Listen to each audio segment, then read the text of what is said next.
name is Noel White. I own Affordable Coins and Currency, variety and error expert, and enjoy toners and everything else too. So talk a little bit about your experience so far at the Fun Show. How often do you come to the Fun Show? This is my 5th year being here. Traffic has been definitely an upswing this year, which is good to see in the industry. Sales have been okay, could be a little bit better, but we're doing pretty good here. So, you doing a lot of buying or doing more selling? a little bit of both. A little bit of both, a little bit of both. So over the last 5 years that you've been at the Fun Show, what's something that you look forward to coming into the Fun Show? Biggest is the camaraderie amongst the other dealers. You know, just getting to see people I don't usually get to see. I'm 19 hours from here, so. Bit of a drive? Just a smidge, yeah. Bit of a drive. So it's good to see people here that I don't normally get to see on other aspects of dealers and such, and connecting with customers that I have here too. So you are an attributor for CONECA. Yep. Yeah. Could you talk a little bit about that? Yeah, it's something that it's been probably about 4 months now that I've been officially in that position.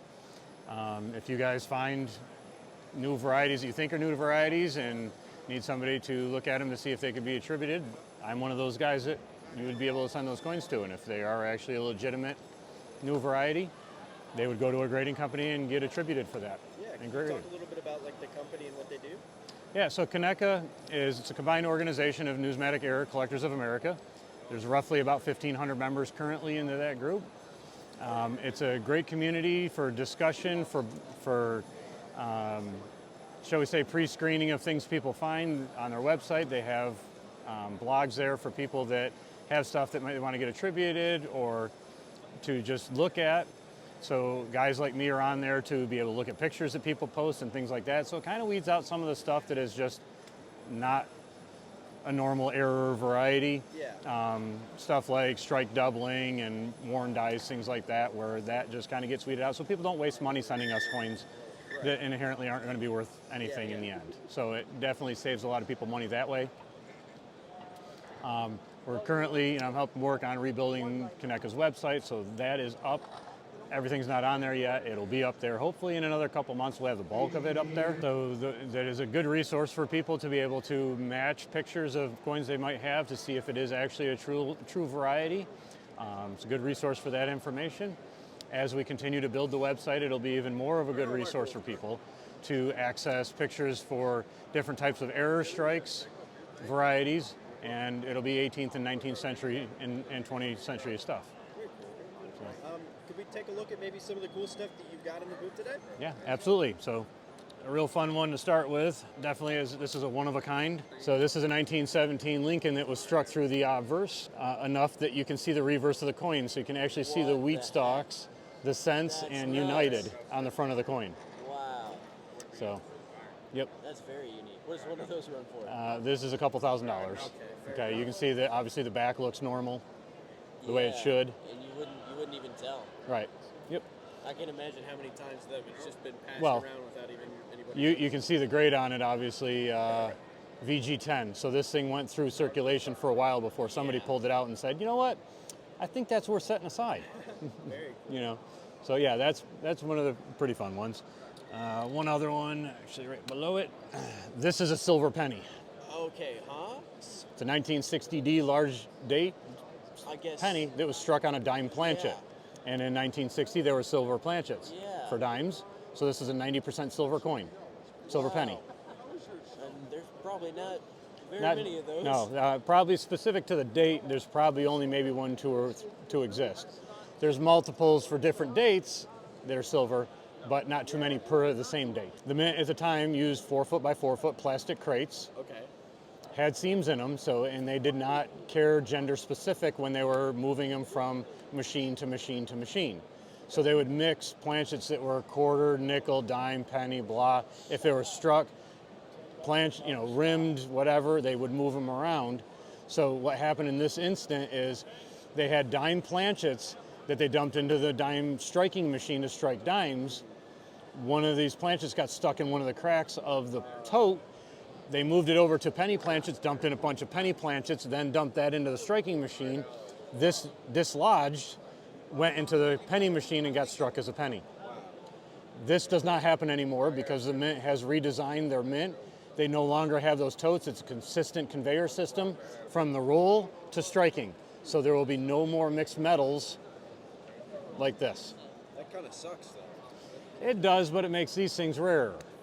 Fair enough. You know, so that does, you know, does help in that aspects. Very cool. So, and then I'll grab one more that everybody is drawn to. This is a, Full brokerage. Wow. okay, this is a full brockage and a huge broad struck. So what you can see is the reverse on this coin. When I flip it over, you don't see the obverse.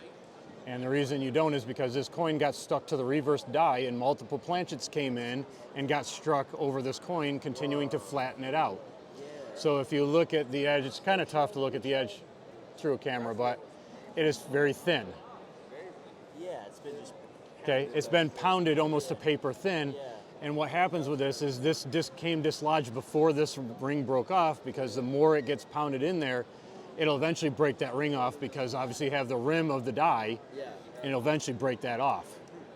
So this was just before it broke off. That's So, Very unique. yes. And then the fun part is they somehow graded that MS66. And red. And red.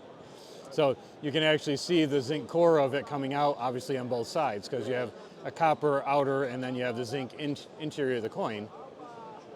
And you can clearly see the copper, obviously, and the zinc separating. Yeah.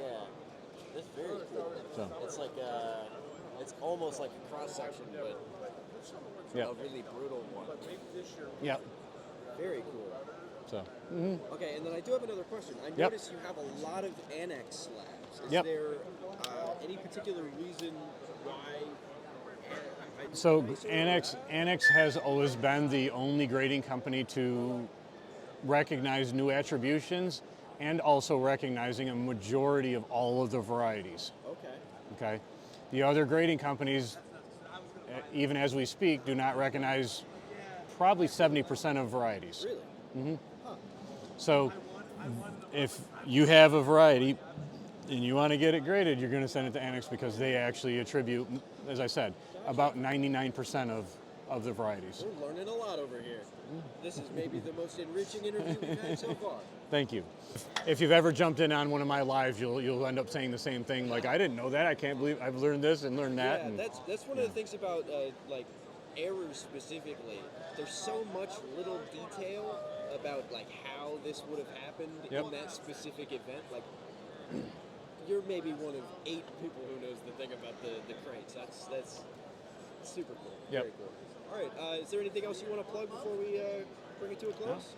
No, just, if you guys obviously want to come down to the fun show, you can see me at booth 1036, 1038. Awesome.